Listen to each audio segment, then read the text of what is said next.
Yeah, I mean, it's a good point. Like, I like the notion like leap and the net will appear. Like, I remember like taking out, some buyers looking in properties in Juniata with like clipboards and, they're at the property for like an hour, with all these formulas. Those guys never bought a property. Yeah. And then if they got close, they're like maybe, $5,000 off. And then like in future training sessions, I think it might be Alan Dom or someone like, never lose a deal over a small amount of money, right? They're just too hard to get. And if it's a good deal, that little bit of money is going to be like peanuts, in the long run. Yeah. Number one. Number two, on the real estate side, I think so many people just get so obsessed, with training. What training is there? And there's so much training. It's like, it's overwhelming, right? But the best training is being on the Summers team.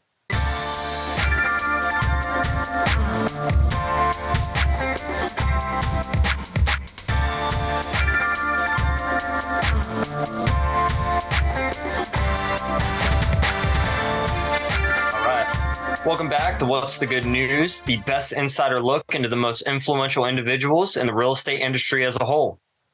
And I'm your host, Michael Smith. And with me, as always, is my very attractive co-host, Mr. Dominic Cardarelli. He's one of the best closers I know. And him and I have over 20 years of real estate experience, and we always love sharing the good news. Today, we have on the show Chris Summers, who is the co-CEO of the Summers team. It's one of the most productive real estate brokerages in Philadelphia, consistently doing over $100 million in volume per year. He started his career in 2003 with his wife, Stephanie, who is a Philadelphia native, and now leads a team of 20 plus agents. Chris, what is the good news, my friend? I mean, I think every day there's a good news. Like, some people like or dislike Jim Cramer, but there's always a bull market somewhere, right? Yeah, maybe that's right. Philly, maybe it's somewhere else. But I found over the years in Philadelphia, there's always a segment of the market that even if it's not a bull market now, it will be in the future. And I think at the times when you kind of have these little peaks and valleys and whatnot, it's the valleys that really provides the most opportunity for growth, whether you're an investor, realtor, or whatnot. Because, I mean, they always say like the billionaires and billionaires are really made during when? Recessions or during downtime. So this is the opportunity to be excited, but not, to be, disenchanted. But that's what happens. Yeah, it's great to have you on the show, Chris. Every time I got a little banged up down at Frankfurt Hall all the time, I always wonder by the big KW office right down there. I'm like, who's the broker over there? What's up with that guy? And here you are today, man. It's just great to see you here. It's a secret. I mean, we're on Zoom here, and this is great. And I'm also very proud to be involved. Two very good looking gentlemen here. I'm smacked in the middle tech-wise, but right outside my office here is Frankfurt Avenue. Frankfurt Hall is literally, a stone's throw down there, in Fishtown. I mean, what an amazing, resurgence and, the wave, of development, going from Center City, to Old City, to Northern Liberties, to Fishtown, to East Kensington, to Port Richmond. And not for nothing, even though, we're in this whole thing. I mean, it's going to keep going, but this whole area here, versus 10, 15 years ago, it's just been amazing. I remember back in the day, people would call north of Girard Genoji, just north of Girard. And people would be like, I'm not buying north of Girard, only in here. And then obviously, once that, changed, like this whole area has just, blossomed. And that's been the case with every corner of Philadelphia too. But anyways, thank you for having me on the show. It's really a privilege. Of course, man, of course. Have you always done real estate in Philadelphia, or where'd your first deal start? Yes, Philadelphia. I had never done any real estate outside of Philadelphia. So I got my real estate license in 2004. So still kind of during a little bit of a bull market, before the financial crisis. And my background, is, speaking of crisis, I was a stockbroker or a financial consultant. And then, you guys might be too young, but there was something that was called the internet bubble. Where all the internet stocks blew up, and it was a really tough time. And that was a catalyst for me to be like, let me get into something a little bit more tangible. Real estate, you can't really see, but there's a cement wall behind me. Like, you can touch it, you can feel it, you can, build your equity. And so out of the gate, kind of real estate investments was just kind of like a natural niche for me, just kind of having a little bit of that mind. And, I mean, let's face it, like people, in real estate or even like investors, you need to have, like the people skills, the sales skills, not be afraid of rejection, show up, work hard, that kind of thing. So obviously I had that foundation, from being in sales prior. And then that was in Center City also. So, but yeah. And then like I think it's Peter Lynch. I know it's a stock market analogy. We'll kind of say it will invest in what and then for me, I know Philadelphia real estate. I was thinking about back in the day, like maybe buying a condo in Vegas or Florida. I just didn't get around to it.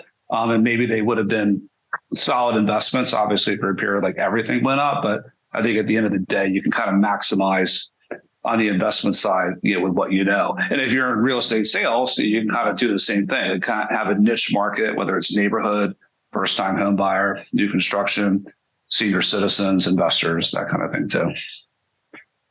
Sweet.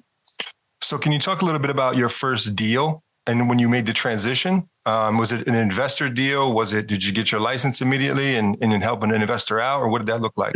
I think my first deal, actually my first listing, was, back in the day, there were floor shifts, or basically you would sit in the real estate office and people would call in and no one really wanted to do the floor shifts. So I took all of them. It was like doing like 9 to 5.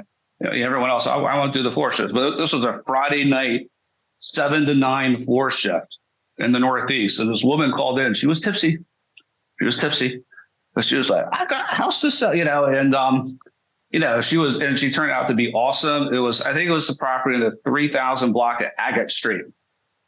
Ooh, Agate Street. And it was back then it was a little rough. It's still kind of a little rough, but I think I listed it for like 30,000 or something. And, my team leader at the time was Steve Oseski. He's like, don't tell anyone about that. I have a buyer. And then, so he brought a buyer like the next day, her name was Rose, ended up like helping her sell a property like in the county 10 years later. It's just kind of cool how that stuff works. But like my first buyer, was a really super nice guy. He was Spanish and I knew a little bit of Spanish, más o menos, but I needed to get a little help. And I had really no idea what I was doing at the time. The deal was done. And then all of a sudden, there was the inspection. I'm like, well, what does that mean? I'm like, oh, you have to do an inspection and do all these things. It was a challenge, but the good thing about real estate is like once you do just a couple of deals, like the learning curve goes up dramatically. And I think it's good to be humble because you can learn. You have, you always have really good people around you. If you don't know something, you could always say, Michael, that's a really good question. Let me get the answer and get back to you. That way you're not saying things that, might be incorrect and just trying to like look smarter than you might be kind of thing.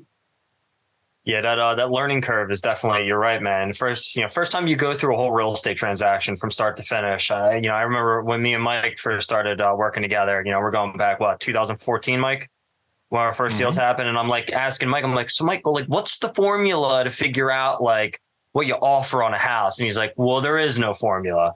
I'm like, what do you mean? You just have to go based on comps and things like that. But yeah, going through that first deal, man, that was like such a revelation of like, oh, I get it now. Okay, that makes sense.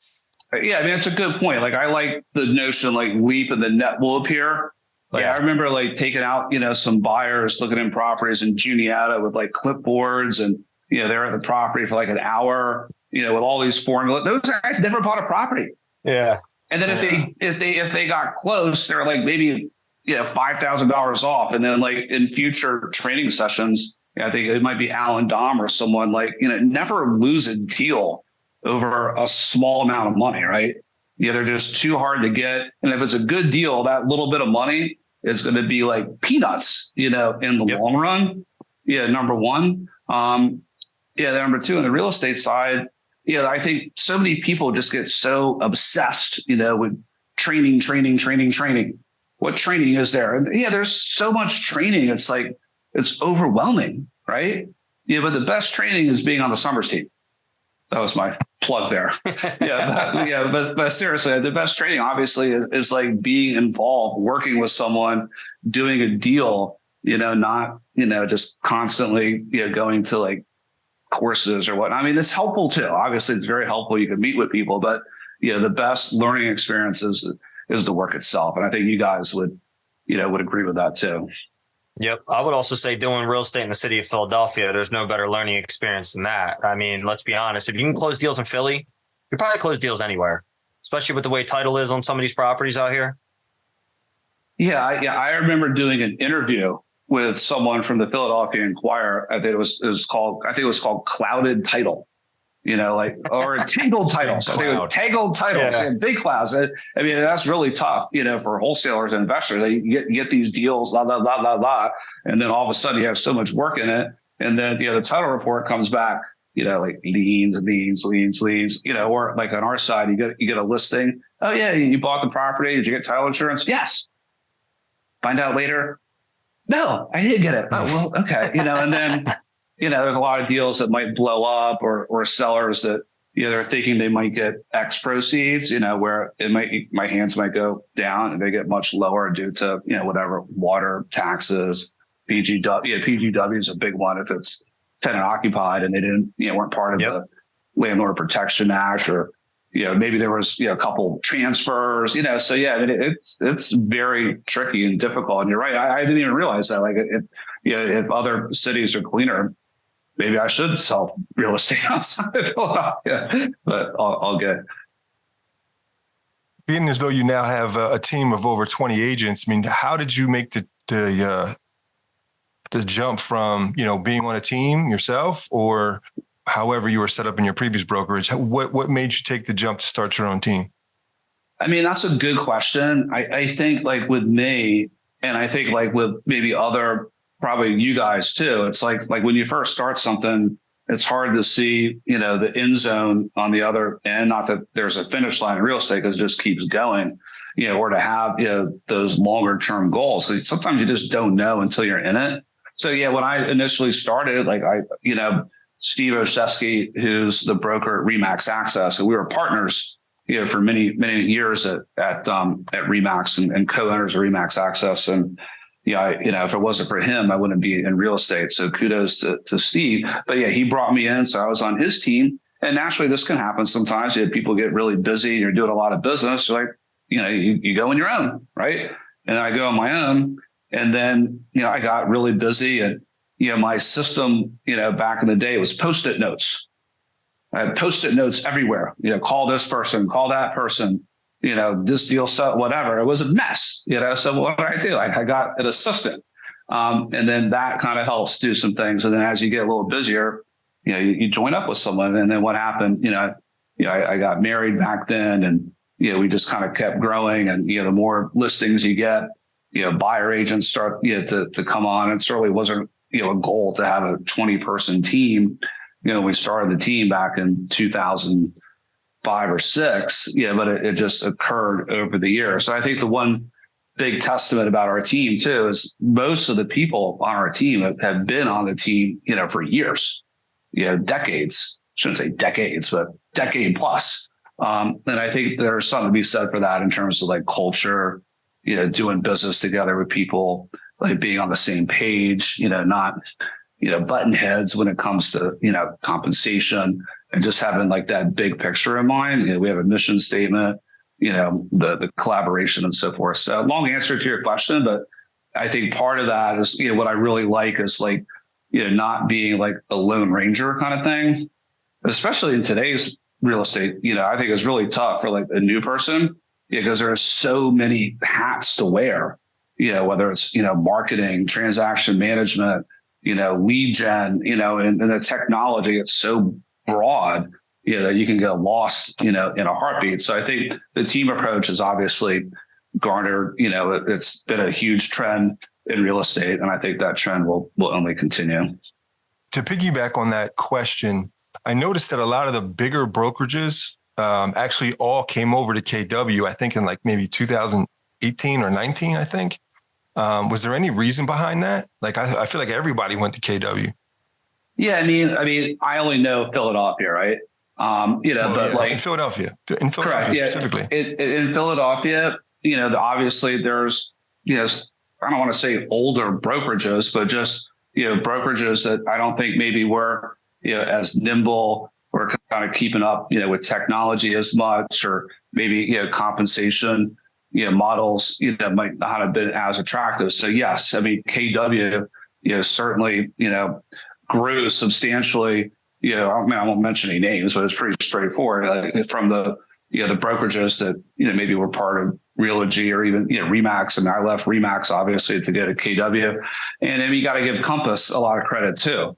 Kind of Compass kind of came into the market and just, boom, boom, boom kind of thing. I mean, obviously they had a lot of money in their hands. So here, take this money, come, I mean, not to say that was it, but obviously that was a big component. So both KW and Compass market share, really increased. So I haven't really seen the stats recently. I mean, obviously there's a lot of fantastic agents that, aren't with KW and Compass. So it's not, that's not the be all end all, but the market share, for KW, is certainly very, very high in the city. Compass, I presume, is number 2. And then, from there, it probably drops off a lot. But I think, the main reasons why were kind of like a couple of those items that I mentioned.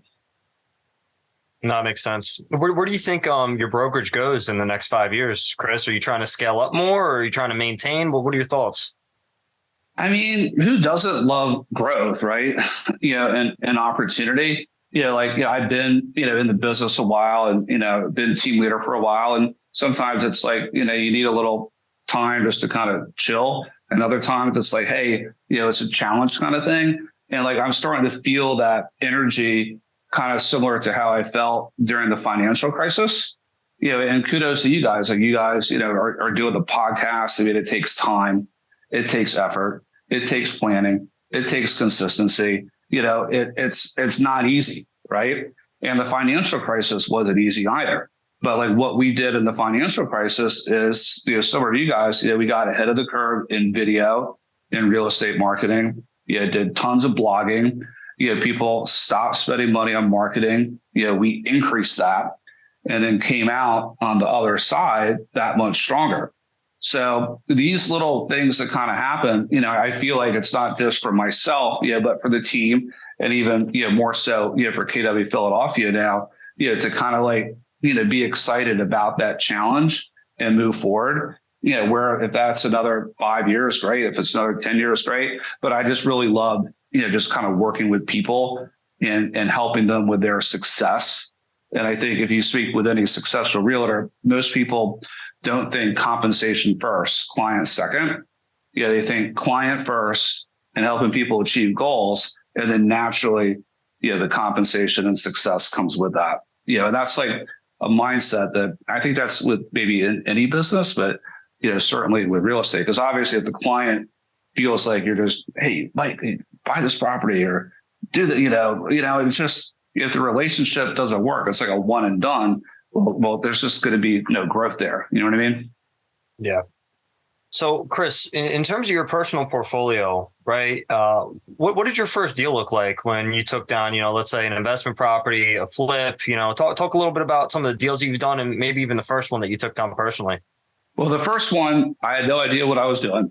And it was a property in North Philly. I think it was on Bailey Street, and like the intersection was, I don't even know what it was. But it was for $10,000. Like, how can you go wrong for $10,000? And we got like a contractor who wasn't the best contractor, and maybe we, it's like back then it was like the lick and stick method. And maybe he put in 7 or 8 into the property. I think we sold it for 28. I don't know, so, but on a percentage basis, that was great. But naturally that led, into like Stephanie and myself, did like a lot of renovations over, those years and really started to like take pride in, making blocks better, having, a fantastic owner occupant situation with those renovations. Like some of those renovations were like so sexy. They got like attention again from the inquirer. Like the sale price, higher, than maybe any in the neighborhood at the time. There's always like some appraisal issue, but typically, we worked it out. So there's something really cool about being a comp setter, and building, equity for the block, the neighborhood, having a fantastic product. Yeah, but it took a little while to get there because at the beginning, like you're just, I think if you're just too, like cutting corners or whatnot, that does not work, right? It comes back where it's just not a good feeling. I'd rather make a little bit less money on a property, and deliver an excellent product, than vice versa. And then more often than not, especially in a strong market, it's going to be even better than that. So we learned a lot. And, during that time, a lot of those properties, became, not everything was a flip, but like the buy and hold, worked really well in the financial crisis. I remember buying a ton of properties at 19122, and people were like, "You're crazy." I'm like, "I'm not crazy." And obviously over time, it was like the "I'm not crazy" kind of thing. But it just it's like buying a stock, right? Yeah, if you like real estate stocks, Compass is down a ton. Zillow actually kind of hit a 52-week high recently, but like Redfin, like these things, are probably going to be coming back strong. And when you have these little dip opportunities, even in real estate, especially if you buy and hold, like the rents are so high, right? This is another really good time for the buy and hold strategy where the numbers just might not work well on an immediate flip. But 2, 3, 4, 5 years from now, it probably will be. And you're not competing with a ton of people. The rate might suck, but you could always maybe refi in a few years. So, and that's what we did along the way. Like we did some flips, did a lot of buy and hold. And then obviously, there were like periods, where the buy and hold strategy really worked well and still has some. I mean, some of those properties could be, held forever, so did that answer? I didn't really do a lot of new construction. I just did like a little bit, but most of that was like kind of like contracted out kind of thing. And kind of gave most of that, those decisions like to the builder, the contractor, because it was a little bit like outside the realm at the time. Where would you say your bread and butter has been in the real estate industry? Has it been more so on the transactional side of things through like retail listings or through your buy and holds, your fix and flips? What would you say? I mean, I think the good news, it's been like kind of like, I think it's always good to be like diverse. And I think to answer that, like, there was a lot of equity built with the buy and hold, but the bread and butter, I mean, I guess at the end of the day, certainly, is the transactions, the real estate sales, because that's something that's more, week to week, month to month, because in turn, I mean, here's a good quote here. And this is not my quote. It comes from another past president of GPAR, which I'm also past president of GPAR, who I wish would have won the mayoral race, Alan Dom, is like you make your money, your income selling real estate, and you build wealth owning real estate. That's obviously if you're in, doing the real estate sales, but even like the wholesale guys, I mean, you have your money coming in from your deals or whatnot, but the long-term wealth, is obviously built with the owning part. Yeah, that's it's a great way to put it. It really is. And I feel like anyone that's in real estate, right? It's, as you said, diversifying yourself, because I've learned this in my experiences. You don't want to spread yourself too thin in a bunch of different industries. You want to add extra layers in the industry that you're currently in. And that's the great part about real estate. You get the, consistent cash flow off of the transactions, but you get the long-term residuals off of the buy and holds, like you said. So it's great advice. And Alan Dom's a monster. Let's call that what it is. I mean, but one of the hardest working, gentlemen in the city, on city council, like if he would be mayor, like real estate prices would be up 5% immediately, right? Yep. It's kind of like sometimes you see like the announcement, you have a new CEO of a company, or like GameStop just had the opposite. Stock's down 20% today. All those COVID funds are gone. But like if Alan would have been elected mayor, in my opinion, every property in the city of Philadelphia would be worth 5 to 10% more. Just like that. Parker, it might be okay. I won't mention any other names as far as like, things could have been worse. But like, I think, with Dom, like we really need, this is so important. Like we really need, incentives for people, for home ownership in Philadelphia. I mean, it's so important. The investors, like there's no incentives to invest in Philadelphia right now. There's disincentives. You got investors selling their properties left and right. The only investors that are left are the big guys. Post Brothers, fill in the blank. But all those people that might have owned, a couple like homes in Fishtown or Port Richmond or Point Breeze that were like maybe tenant occupied, after the COVID thing, they don't want to deal with the city anymore. They can't evict with someone. Those properties are sold and, just buy them an owner occupant. So all those house rentals are gone. And then what does that do? It raises rental prices because there's not a lot of them left. And the only places where people can go are like these high-rise buildings, which are awesome. But the rental prices keep going up. And one of the reasons why the city council, they're not thinking ahead. The construction permits are way down. The tax abatement change, was a fiasco. So without new things being built, that hurts affordability because there's the supply and demand. So we got to get the right people in city council. And it's just really hard to get these points across because when I was GPAR president, I talked to every city council person about the tax abatement, every single one with the exception of one or two, because I knew they wanted to abolish it. Right. So there's really no point in speaking with them. And I looked them in the eye. I said, hey guys or woman, what do you think is going to happen, if the economy goes the other way or if the real estate market goes the other way? And the real estate market at the time was going great.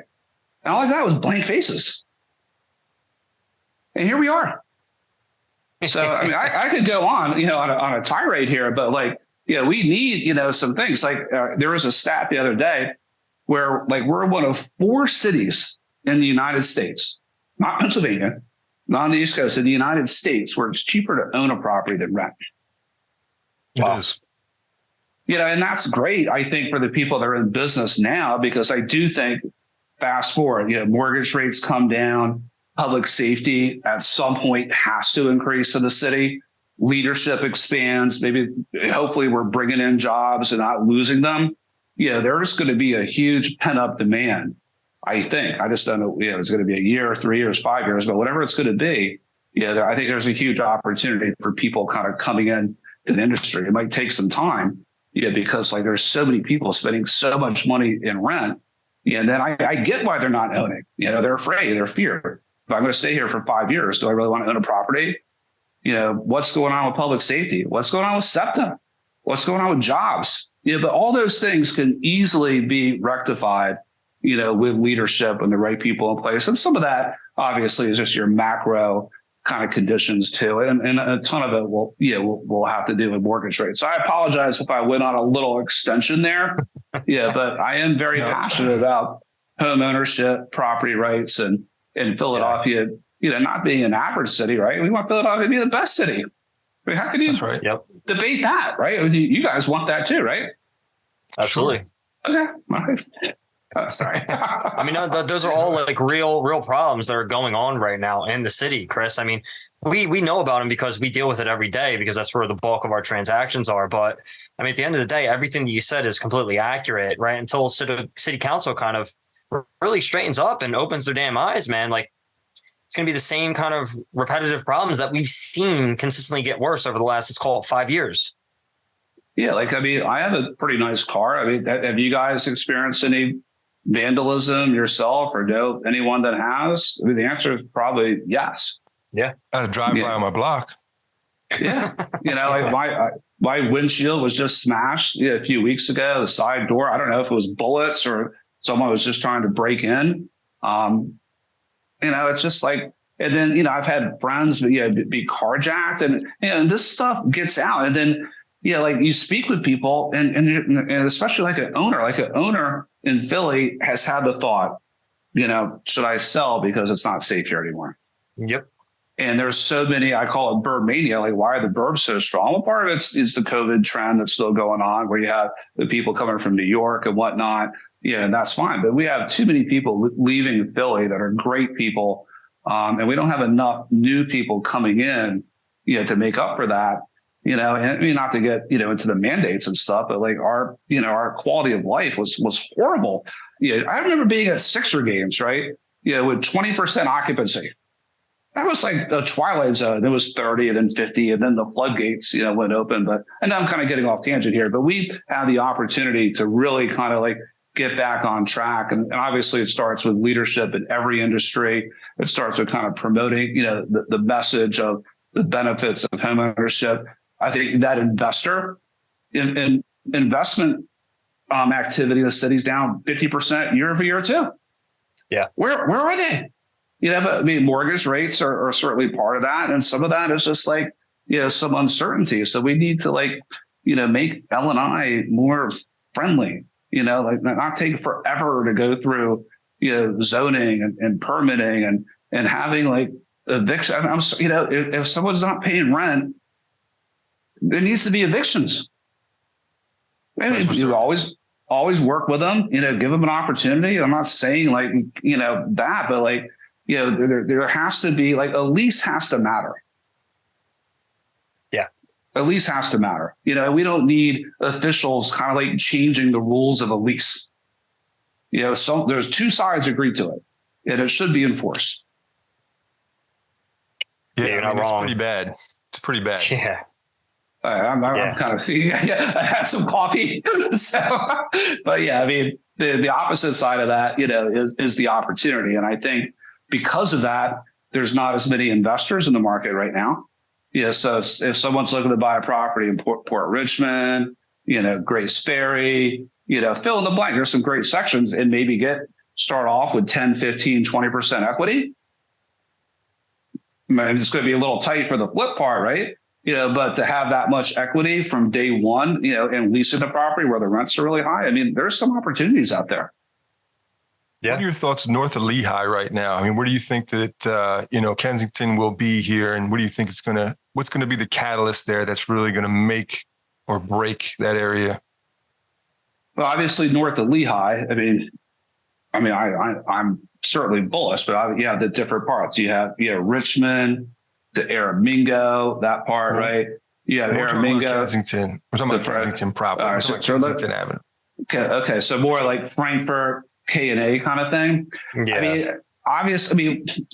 Unfortunately, because of COVID, obviously, things were expanding. I don't mean to hey, you guys are good. But then what happens is things start to contract. And then you can even look at new construction, for example. It's not new construction. You could sell properties in Norris Square a couple years ago. Now some of these peripheral markets, it's a challenge. And that's both in the new construction market, combined just with the retail market, and just due to whatever you want to say, the economy, inflation, city policy, just open air criminal activity kind of thing. Unfortunately, these areas have gotten worse and a lot worse. I remember Alan Don was talking about declaring Kensington Avenue, a federal disaster area where you need help, bring in FEMA, to bring in, some assistance. So, if we're talking about the K&A, Michael, it's going to take some time. How long? I don't know. But I do know that these areas can get a lot better because obviously, look at North Liberties 20 years ago, that was North Philly, Fishtown and East Kensington. I would never live there in a million years. Everyone wants to be there now. So these other sections, they were getting there. And there's tons of, if you go up Frankfurt Avenue, there's a lot of cool stuff happening. If you go up, I think one of the huge catalysts is going to be the American Street corridor.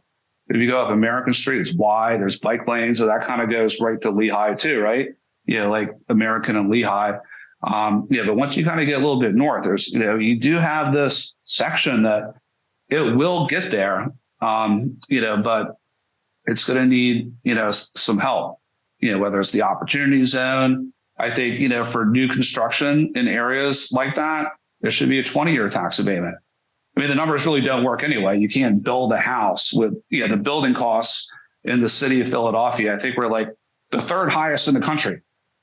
And obviously our real estate is the third highest in the country. So, there's just something has to kind of break there. But when it does get close, we need 20, 25-year abatements, for those areas, whether it's new construction or even a house, where someone's, has the balls to make these improvements. Maybe there's other, incentives, but the heart of Kensington, it's going to take some time, Michael, but around there, there's if you kind of go north of Lehigh, Aramingo to Frankfurt, that's grown immensely. And that will continue to just due to people being priced out of Fishtown and, proper Port Richmond or whatever, just going over there. So like it will kind of happen kind of like slowly and expand, but it will happen. Yeah. And in your career, I mean, who would you say has been the most influential and why? That's a good question. I mean, I've always looked up, I might not like hang out with them all the time, but like, you certainly have, like other large teams. Like, I see Mike McCann, at conferences, and, when you hear him speak, he's like a motivator, like a Tony Robbins. I have good friends like, Dominic Fuchsia, he's what we call a banker. I like to see people's growth. I like to see people's kind of like innovation. I don't really see them as often, but like when Kristen McFeely and I can't remember the other woman, say like it was the Philly Homegirls, they were doing like a lot of video and stuff. And I like to see like some of the innovation that's out there. I mean, obviously now, Sirhan, if I pronounce that right, just came to Philadelphia. And, when you kind of see his videos, or if you watch like those listings, on TV, like I think it's more, it could be the people or it could be the innovation. And now like everything's kind of getting like a little bit blurry, right? Because, you got all the videos and whatnot. So I think, what might matter more in the future is like reach combined just with expertise, combined, with resources, because like the video marketing is getting very, I guess, diluted, if that's the right word. But we have like some great local people. Like in the past, like I would go to, other real estate conferences and kind of like, brainstorm with, other, high level teams in other areas. KW certainly has that. There's some amazing, KW, agents coast to coast. So I guess if anyone that would be the most inspiring, would be Gary Keller himself. I had the opportunity, when KW plucked me away from Remax to go to Austin, meet with him a few times, and subsequently in masterminds. Like the guy is a genius. And obviously, guys like that, and other icons have been, through these periods of ups and downs. And I think they kind of say the same thing. Like the secret formula is showing up and working hard. And Alan Dom is certainly, a mentor and an icon, in regards to answering your question too. Yep. Activity and attitude. Those are the only two things we can control. That's it. So what would you say to, people that are just getting into the industry today, right? With all the chaos that's going on in the real estate market as a whole, what advice would you give them? I mean, it might be the best time to enter, due to the reasons that I'm saying. Because like sometimes like when things are so good, it's hard to kind of like enter in, like, who are those clients going to be? And there's more agents, right?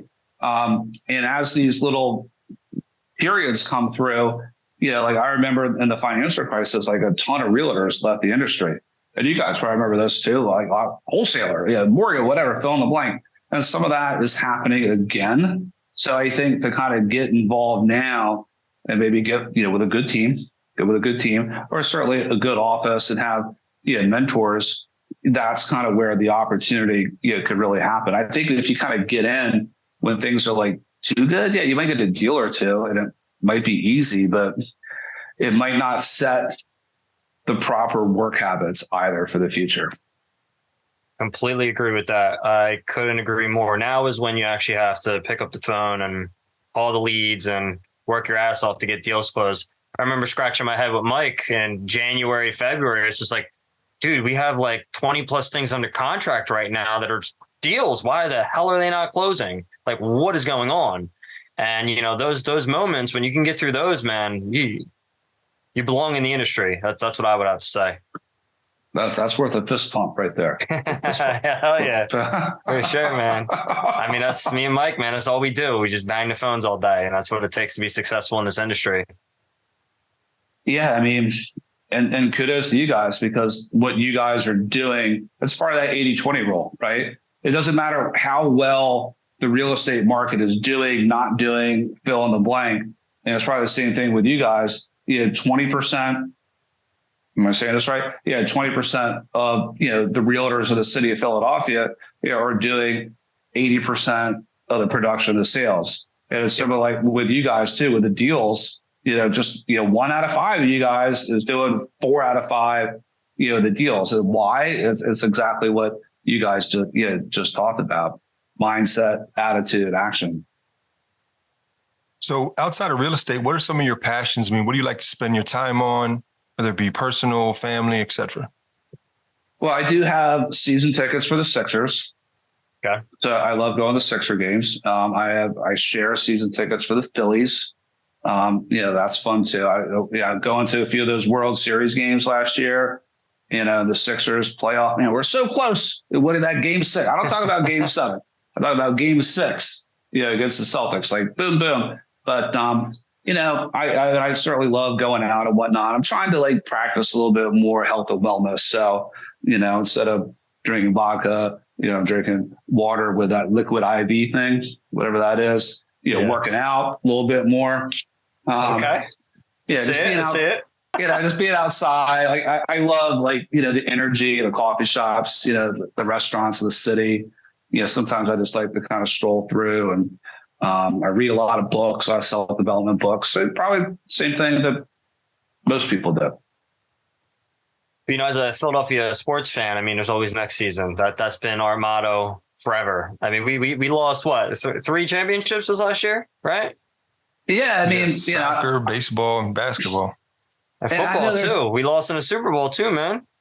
Super Bowl, and I know there's tons of complaints. We could complain here, but it's professional sports and even real estate, it's so hard to get to number 1. If we get there, great. But in that level, to get the Sixers to get where they did, okay, great. I mean, obviously you could have the other attitude. Well, you're out to check, but the same thing with the Phillies last year. Well, they weren't even expected to be in the World Series. And I think it was also one of those games where we're so close, we're screaming and yelling. But I mean, that's sports. Someone has to win, someone has to lose. But I think at the end of the day, they're winners. I think, in our industry, if there's 4 people trying to get a listing and they're all great agents, all right, to me, that's 4 winners, right? It's not 1 winner and 3 losers. I didn't get it, because those other 3, if they continue to do what they're going to do, they're going to win too. So that's just more of my mentality. And I don't think that's settling. I think it's just, that's business and that's life. And if you don't get something, or if you lose this one game, you don't give up. You just keep moving forward. And that's the Philly mentality, with Rocky. I mean, Rocky's a fictional character, but he got knocked down many times. Just get back up. I can't speak like Rocky, but that song inspires me.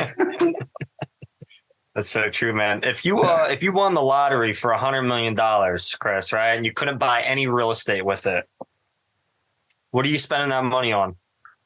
I'd be buying some real estate stocks.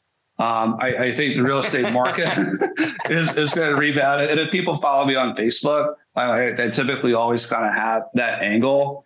I was pounding the table at I'm not, I can't really say, but the Redfin stock, I was pounding the table on that at 6 or 7. It's 10 or 11 right now. A few months later, I was pounding the table on Compass in the low 2s, mid 2s. It's in the mid 3s. Those are big percentage gains. I also love to invest in innovation when it comes to biotech and pharmaceuticals. So if I can't invest in real estate, it's going to go in some asset somewhere.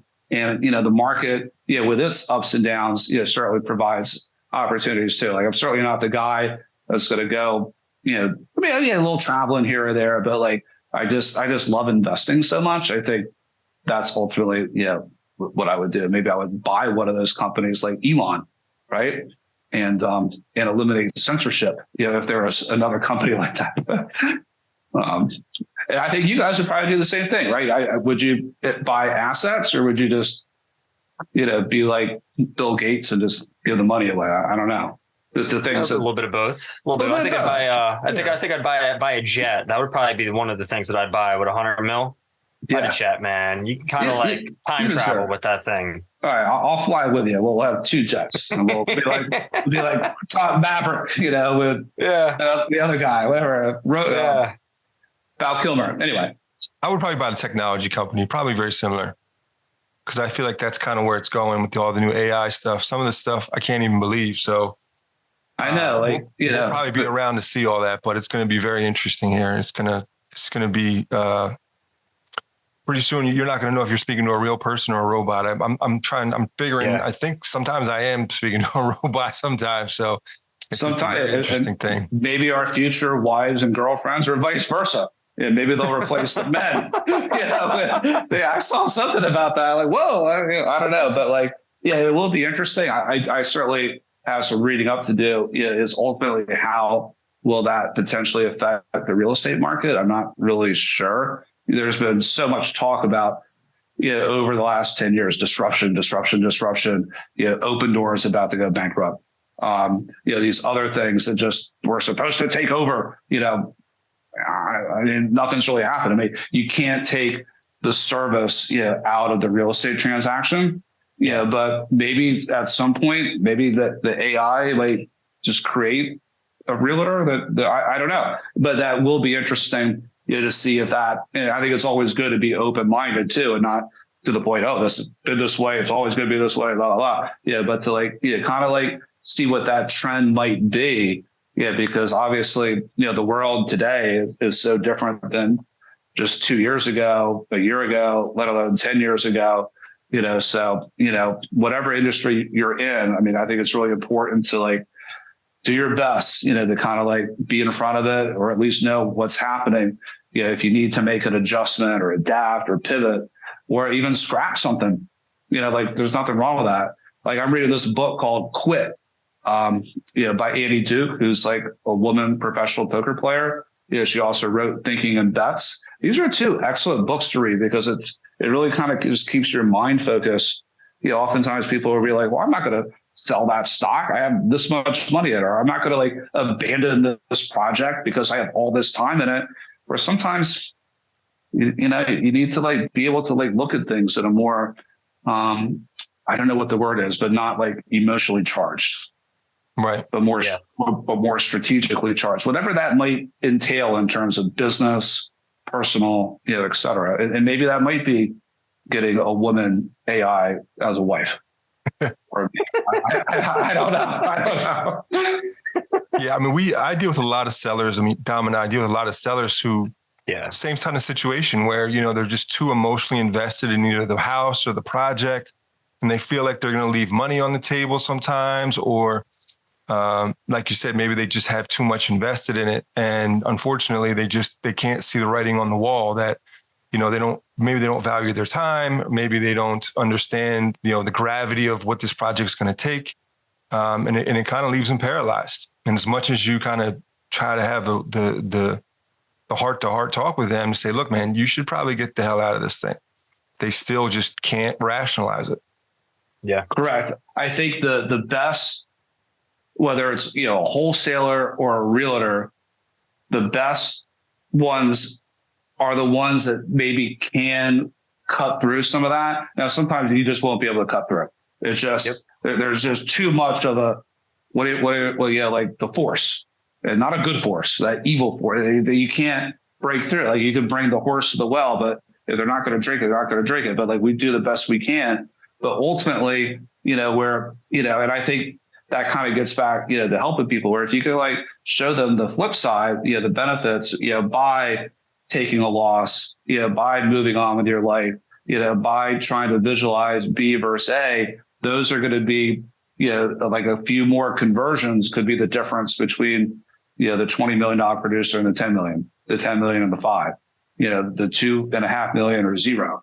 But it's super, super hard. People think, that, our job is, selling homes or, getting a deal. And it is, but there's so much that leads up to that. And a lot of that is listening, understanding, providing, the opportunity, and not just, robotic thing. And the AI person, would never be able to do that.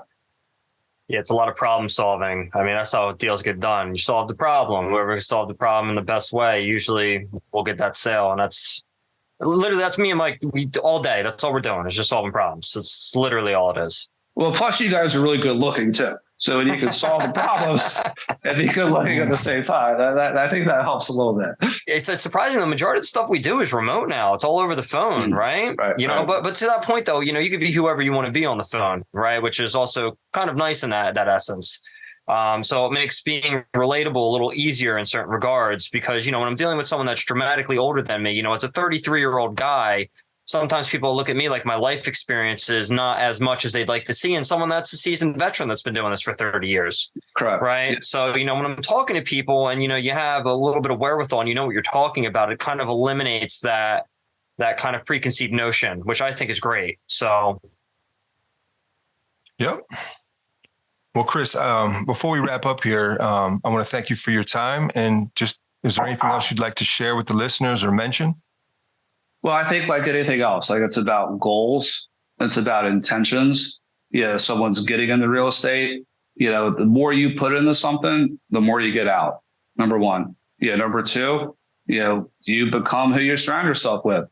So ultimately, if you're at K&A, if you're only surround yourself with drug addicts, I mean, it's sad, but that's kind of what happens. But people can choose, who they surround themselves with. Like I'm fortunate today to surround myself with you two, and that just kind of like extends. And I think, the exciting part of that, is you could have success, accomplish goals. Then you could get a Summers mug that says just did it, right? Not just do it. But you can do whatever the fuck, do whatever, but like, to do it and accomplish the goal, many times over, that's just did it, right? And I think that's why I was able to get this mug, because I'm not violating any trademarks or anything. I just did it. Yeah, but I mean, seriously, I think you guys are doing it. So kudos to you. I think you guys are going to continue to be super successful. And, I think that's really what's exciting, about the opportunity and, surrounding yourself with other like-minded people. It doesn't always have to be in the same industry, right? You want to kind of like expand that and kind of like, think strategically and do things, in your life that will kind of help. And to me, that's working out, reading books, other people, it could be anything, but, find those passions on both sides because ultimately they can be congruent. Well, I truly appreciate your time, Mood. I know your time is extremely valuable, and I'm so happy that you were able to share it with us. If there's anything I could do for you, whether it's personally or in the business world, please let me know. But yeah, and if anyone that sees us wants to know more about us or contact us or real estate help, investment help, listings are harder to sell. Our website's very easy to find, thesummersteam.com. We're all over Facebook, Instagram, Twitter. I'm always roaming the neighborhoods, Northern Liberties, Fishtown, South Kensington, office right here, 1405 Frankfurt. I look forward to doing deals with you guys, selling properties and so forth. So you guys rock. All right, brother. Talk to you later.